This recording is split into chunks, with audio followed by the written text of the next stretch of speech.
अगर आपकी स्थिति खराब हो गई है तो घबराने से, डरने से, भागने से काम नहीं चलेगा। बैंक में जाकर के बात करो।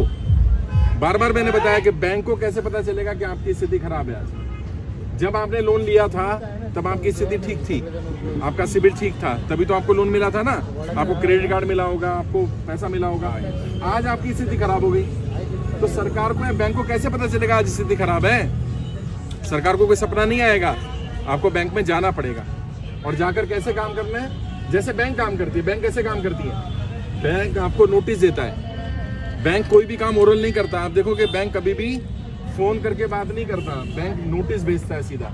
अगर आपकी इंस्टॉलमेंट बाउंस हो जाती है, सीधा इंस्टॉलमेंट के लिए नोटिस आता है। 3 इंस्टॉलमेंट बाउंस हो जाएंगे, एनपीए का नोटिस आता है। प्रॉपर्टी कब्जा करने के लिए, गाड़ी कब्जा करने के लिए नोटिस आता है। बैंक क्यों देता है नोटिस? क्योंकि बैंक अपना रिकॉर्ड तैयार करता है कि कल जब कोर्ट में जाएंगे तो बता पाएगा बैंक कि हमने इतनी बार इनको नोटिस दिया। आप बैंक से बात करो फोन पर, आप उनको कुछ रिटर्न में दे ही नहीं रहे हो। और कई लोग बता भी रहे हैं कि जब हम बैंक में जाते हैं रिटर्न में देने के लिए तो बैंक लेता नहीं है। अगर बैंक नहीं ले रहा तो उसका भी इलाज है। क्या इलाज है?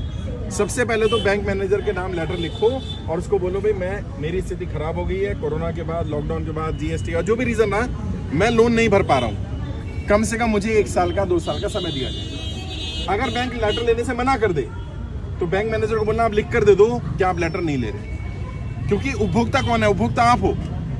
बैंक आप पर डिपेंड है, आप बैंक पर डिपेंड नहीं हो। और कंज्यूमर राइट्स होते हैं, जो कंज्यूमर होता है, जो उपभोक्ता होता है, उसके अधिकार ज्यादा होते हैं।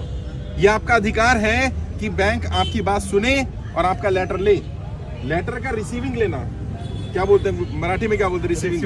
रिसीव कहते हैं ना, ओसी कॉपी, वो लेना है बैंक से। अगर बैंक मैनेजर नहीं लेता है, जैसे कल परसों भी हुआ, एक मैनेजर ने बोला, बैंक पे आया हमारा व्यक्ति, उसने बोला कि मैं बैंक में नहीं हूँ। तो अक्षय जी से बात कराई उसने कि बैंक में अगर वो नहीं है तो कोई तो होगा, कि भाई कोई जिम्मेदार व्यक्ति है बैंक में कि नहीं है। कह रहा नहीं, कोई नहीं है। कह रहा ऐसे कैसे बैंक छोड़ रखा हमने? मैनेजर नहीं है, असिस्टेंट मैनेजर होगा, कोई तो होगा। जब इन्होंने थोड़ा टाइट किया उसको कि अगर आप कंप्लेंट नहीं लोगे तो हम आरएम से, आपके रीजनल मैनेजर से कंप्लेंट करेंगे और आपकी आरबीआई में कंप्लेंट करेंगे और कंज्यूमर कोर्ट में जाएंगे हम आपके खिलाफ। तो तुरंत मैनेजर सीधा हो गया और मैनेजर ने अपने असिस्टेंट को कहा कि ठीक है रिसीविंग दे दो इनको। अभी समस्या क्या आ रही है? आप अपनी स्थिति बता ही नहीं रहे हो, बोल ही नहीं रहे हो। बैंक में जाकर के बोलो, अपनी बात रखो। और अगर बैंक रिसीविंग देने से मना करता है, लेटर लेने से मना करता है, तो उसकी वीडियो बनाओ। अगर आपने लेटर दिया, वो नहीं ले रहा, तुरंत वीडियो बना लो कि सर जी देखिए मैं बैंक में आया हूँ और बैंक मैनेजर को मैं लेटर दे रहा हूँ, मेरी स्थिति खराब है, मेरी आर्थिक स्थिति ठीक नहीं है, मैं गाड़ी की किस्त नहीं भर पाऊंगा, मैं घर की किस्त नहीं भर पाऊंगा, मैं क्रेडिट कार्ड के पैसे नहीं दे पाऊंगा और मैनेजर मेरी चिट्ठी नहीं ले रहा। बस ये वीडियो रिकॉर्ड करके आप हमारी टीम के व्यक्ति को भेज दो, यकीन मानिए उस मैनेजर की नौकरी चली जाएगी। आप कंज्यूमर हैं, कंज्यूमर कोर्ट आप, एक मिनट मैं अपनी बात रख दूं पहले, कंज्यूमर कोर्ट आपकी फेवर में काम करेगा। बैंक को बदमाशी करने का अधिकार नहीं है। आज आपकी स्थिति खराब हुई, आप डिफॉल्टर नहीं हो तभी तो बैंक है ना। जो बेईमान होगा बैंक जाएगा क्या? बैंक कौन जाएगा? जो ईमानदार आदमी होगा, जो ईमानदारी से काम करना चाहता है। तो अगर आप ईमानदार हो, आप पैसे देने को तैयार हो, आप क्या मांग रहे हो? सभी तो मांग रहे हो ना कि आज मेरी बाइक की किस्त नहीं दे पाऊंगा, गाड़ी की किस्त नहीं दे पाऊंगा, घर की किस्त नहीं दे पाऊंगा, क्रेडिट कार्ड के पेमेंट नहीं दे पाऊंगा, मुझे 6 महीने का समय दे दो, 1 साल का समय दे दो। यही तो लिख रहे हो ना लेटर में। कोई फांसी तो नहीं लिख रहे हो कि मैनेजर को फांसी दे दी जाए। मैनेजर को आपका लेटर लेने का अधिकार है, लेना पड़ेगा उसको, क्योंकि आपका अधिकार है। नहीं लेता है, उसकी वीडियो रिकॉर्ड करो और वीडियो रिकॉर्ड करके हम वो आरबीआई में भेजेंगे, उसके रीजनल मैनेजर को भेजेंगे।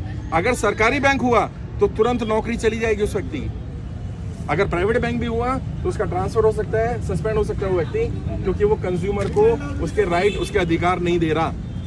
घबराना नहीं है, डरना नहीं है, परेशान नहीं होना। फिर भी अभी मैं सबसे बात करूंगा इंडिविजुअली, एक एक व्यक्ति का केस देखेंगे, किसका क्या केस है, जितनी संभव मदद हो पाई मदद करेंगे। अभी हम लोग वित्त मंत्रालय से बातचीत कर रहे हैं। वित्त मंत्रालय को 7वां लेटर भेजा गया, उसमें लिख दिया गया कि ये आखिरी पत्र है हमारा वित्त मंत्रालय को। अगर वित्त मंत्रालय संज्ञान नहीं लेगा तो हम सीधा प्रधानमंत्री से बात करेंगे। और हमारा डेलीगेशन लगा हुआ है महाराष्ट्र में, 50 से ज़्यादा लीडर आपके लिए काम कर रहे हैं। ये महाराष्ट्र की टीम है यहाँ पर। ये सुरेश यादव जी हैं, ये हमारे मुंबई के अध्यक्ष भी हैं। ये हमारे साथ गणेश राम टेकरे जी हैं। कौन सी लोकसभा से आप? अमरावती से हैं। यहाँ पर हमारे विजय शिरसाट जी हैं, यहीं से औरंगाबाद से। तो जो लोग यहाँ रहते हो वो इनका नंबर लेकर के जाना। कभी कोई दिक्कत आती है, बैंक से दिक्कत आती है, परेशानी है, तुरंत ये व्यक्ति खड़ा मिलेगा। एक एक व्यक्ति का कर्जा माफ कराने की जिम्मेदारी हमने ली है। एक एक व्यक्ति का कर्जा माफ कराएंगे। कोई गलत कदम मत उठाना। अभी 20,000 से ज्यादा लोग सुसाइड कर चुके हैं एक साल में, व्यापारी लोग। सुना था किसान सुसाइड करते थे, आज व्यापारी सुसाइड कर रहा है। और लोग कर्जे के कारण नहीं मर रहे हैं, लोग बदनामी के कारण मर रहे हैं। वो बैंक वाले क्या करते हैं, नोटिस चिपका के चले जाते हैं, पड़ोसियों को बताते हैं, रिश्तेदारों को बताते हैं, बदनाम करते हैं व्यक्ति को। व्यक्ति प्रेशर में आकर के गलत कदम उठा रहा है। ऐसा गलत कदम मत उठाओ। तुम कर्जे की दलदल में फंसे, इसमें तुम्हारी गलती नहीं है। इसके लिए सरकार की गलत नीतियां जिम्मेदार हैं। अपने आप को सजा मत दो, अपने बच्चों को सजा मत दो। और ये मैं लड़ाई किसके लिए लड़ रहा हूँ यार? मेरे ऊपर कर्जा नहीं है, इनके ऊपर कर्जा नहीं है, इनके ऊपर कर्जा नहीं है, इनके ऊपर कर्जा नहीं है, मेरी टीम के किसी व्यक्ति पर कर्जा नहीं है। हम तुम लोगों की लड़ाई लड़ रहे हैं। तुम लोगों को भी साथ देना पड़ेगा। कई लोगों ने आप में से केंद्र खोला होगा, बैनर लगाओ अपने यहाँ पर। कोई परेशान करता है, बैनर लगा लो और लोगों को इकट्ठा कर लो। अभी देखो 50-60 लोग हो तुम। अगर हम आज क्या करेंगे, जो लोग आए इनका एक व्हाट्सएप ग्रुप बना देंगे। इनके साथ दिक्कत है, सब पहुंच जाओ। इनके साथ दिक्कत है, सब पहुंच जाओ। किसी की हिम्मत नहीं है कोई तुम्हें परेशान करेगा। अभी क्या है, अकेले अकेले लड़ रहे हो। वो कहानी सुनी ना बचपन में, एक लकड़ी होगी तोड़ देंगे, और 100 लकड़ी हुई, लकड़ी का गट्ठर हुआ तो कोई नहीं तोड़ सकता। संगठित हो जाओ। जाति, धर्म, भाषा, क्षेत्र, लिंग के भेदभाव को मिटाओ। इस समय हमारी एक ही लड़ाई है, और हमारी किसी सरकार, किसी नेता से लड़ाई नहीं है। हमारी तो एक ही मांग है, जो लोग सरकार की गलत नीतियों के कारण कर्जे की दलदल में फंसे, उनका कर्जा सरकार को माफ करना पड़ेगा। जब बड़े बड़े उद्योगपतियों का माफ हो सकता है, लाखों करोड़ों रुपए की राहत दी जा सकती है। 10 लाख करोड़ 5 साल में माफ हुआ। साहब कितना होता है 10 लाख करोड़? आप इस तरह से कैलकुलेशन करो कि अगर 1 करोड़ लोगों का 10-10 लाख रुपए माफ होगा तो 10 लाख करोड़ बनता है। और 10 लाख करोड़ कितने लोगों का माफ किया? 100 परिवारों का। या 1 करोड़ लोगों को राहत मिल सकती है यार। और जिनका लोन माफ नहीं कर सकते, उन्हें समय दे दो, 2 साल का समय दे दो। उसको बोलो तेरी ना पेनल्टी लगनी है, ना इंटरेस्ट लगना है, ना तेरे को कोई किस्त पर सरचार्ज लगना है। आराम से 2 साल व्यापार कर अपना। और आज स्थिति खराब है, और ज्यादा खराब हो रही है स्थिति। इसको सुधारना हमारी जिम्मेदारी है। अभी सबसे बात करें, स्थिति खराब है, और ज्यादा खराब हो रही है। और सरकार के लोग क्या कह रहे हैं? वित्त मंत्री ने अभी सदन में बोला, अब कोरोना तो चला गया और कोरोना के कारण अब कोई समस्या नहीं है। अरे अभी तो समस्या असली, जिनकी नौकरियां छूट गई, जिनके व्यापार बंद हो गए। जो व्यक्ति कोरोना से पहले 1 लाख रुपए महीना कमा रहा था, आज वो 15,000 20,000 रुपए कमा रहा है। कहां से गुजारा करेगा यार? सरकार को ये बात सुननी पड़ेगी, और सुनेगी सरकार। मैं पॉलिटिकल ट्रेनर हूं, मैं जानता हूं नेताओं की नब्ज क्या है। नेताओं की एक ही नब्ज है, क्या? भीड़। जब उन्हें दिखता है इतने सारे लोग हैं। जब हम 25,000 थे ना, सरकार हमें सीरियसली नहीं ले रही थी। जब ये संख्या 50,000 हुई तो सरकार में थोड़ा दबाव पड़ा, यार अब ये कुछ ज्यादा हो गए। जब 1 लाख हुए और ज्यादा डर लगने लगा।